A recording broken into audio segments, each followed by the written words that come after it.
Right, joining me on the show now is Joe from the Friends of the Dartmoor Hill Pony. Now, Joe, I understand there's a threat of extinction of our Dartmoor Hill Ponies. Tell us about it. So Natural England have imposed new grazing contracts that will be rolled out across Dartmoor from the end of this year, effectively, so it's come at very short notice.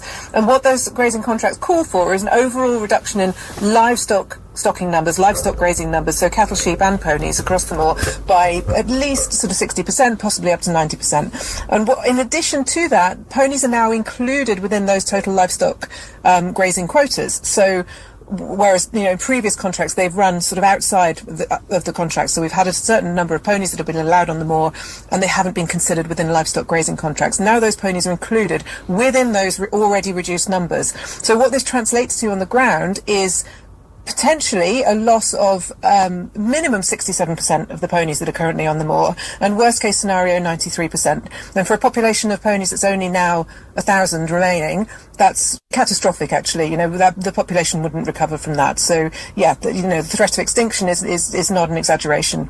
And what sort of important role do these ponies play in the sort of maintenance of the moorland?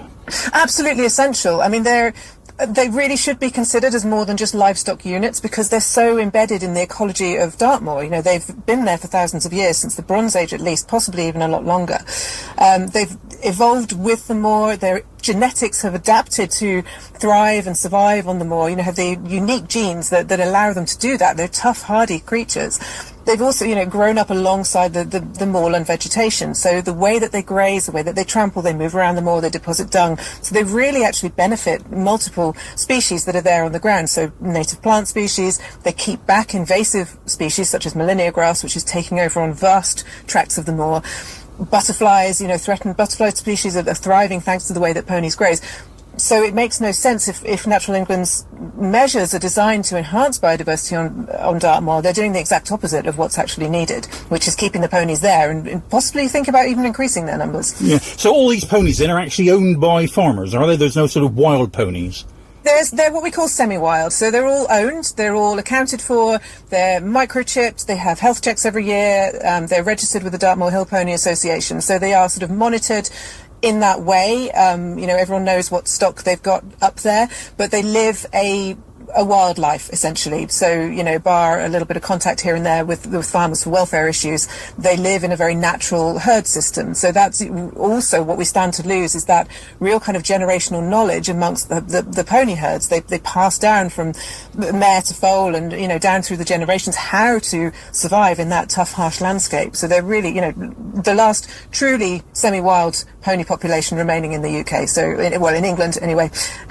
So pretty important, pretty keystone. So what is the thought process behind the authorities who have decided that the numbers of animals on the moorland must decrease? Are, albeit not necessarily hill ponies, but are animals in general causing particular problems? The rationale is that decreasing grazing pressure will allow Dartmoor's biodiversity to recover. However, the research that they're basing that on was carried out in an entirely different ecosystem. It was carried out in upland ecosystems in the north, in Cumbria, areas of the country like that, which are very, very different ecosystems to Dartmoor. So what we have actually observed in Dartmoor, which is different to other upland ecosystems, is that when you reduce the grazing pressure, we get this overwhelming abundance of Molinia grass, which is invasive and it chokes out everything else. So what they're proposing is actually sort of counter to what the moor needs to maintain and enhance its biodiversity. It's not based on sound science. And am I correct in understanding it's down to each individual farmer as to what type of animals it decides to take off the moor to reduce the numbers that they themselves have there? To an extent, yes, but it's a sort of a very limited choice, really, because if they already have to reduce their overall stocking by 60 to 90%, roughly, and then the ponies are then within that, it really leaves them with very little wiggle room. They might be able to keep a handful of ponies, but probably the cattle and the sheep, the more sort of commercially viable species, are going to win out against the ponies. So that's also working to the ponies' disadvantage. If these ponies have to be taken off the moors, what will happen to those that are removed?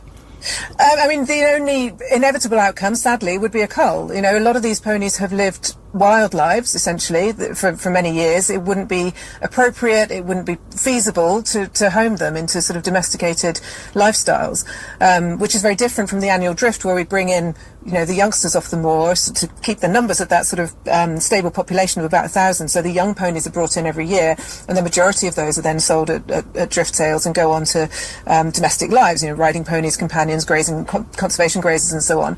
But this is very different. This is talking about the sort of core stock, really. So a lot of older ponies, and the volume coming off, potentially up to 90%, they just couldn't be homed. It's not possible. So inevitably, Natural England won't say that, but it would result in a cull for sure. So what is your organisation looking to do in terms of trying to oppose these moves?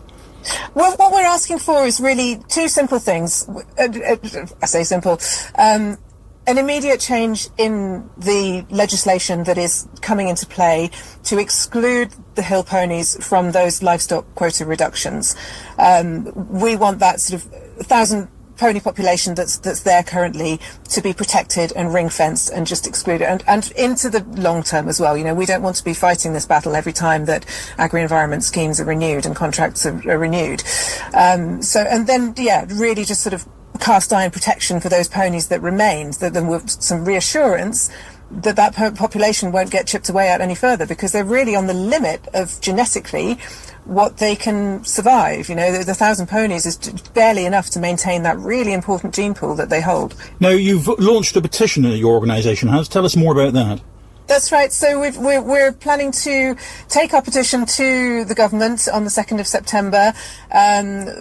We're calling on Natural England and DEFRA for those exact things that I've just outlined there. So taking the ponies out of the stocking quotas and protecting the ponies into the future. So we're asking as many people as possible to sign the petition, spread the word. They can find it at change.org/Dartmoor Warriors, or Google Friends of the Dartmoor Hill Pony, and you'll find it that way. Sign up, share it, spread the word, and we will be delivering this to 10 Downing Street, hopefully, with some ponies in tow on the 2nd of September. Now, besides sort of taking part in the programme like you're doing today, what other means are you using to get the message about this out? Lots of media outreach. We've had an awful lot of media interest over the last couple of weeks. It's really peaked. We have an excellent social media person who's doing wonders on the social media side of things. We're at events and carnivals. The Friends of the Dartmoor Hill Pony have a hill pony display team with kids and kids riding our ponies in shows. So we'll be out and about at shows throughout the summer. Now, locally here in Devon, you were at an event in Ivybridge recently. What sort of interest did you get from the members of the public who you engaged with that day? Overwhelmingly positive. I mean, we've had, all of our volunteers are out on the ground talking to different people in very different contexts. We spent a day at Haytor car park as well. And the vast majority of people we speak to are actually shocked and horrified, completely unaware that this is going on, right behind our campaign. But the ponies are so loved. They're such an integral part of Dartmoor's identity, its culture, and vital to its ecologies. And, my kids adore the ponies. It's what they look out for when they go up onto the moor. So the thought of them not being there anymore it's actually heartbreaking. And what on earth are Dartmoor National Park going to put on there for their emblem if we don't have ponies there? So just remind us again then of where people can find this petition if they want to sign it, and how they can find more about your organisation itself.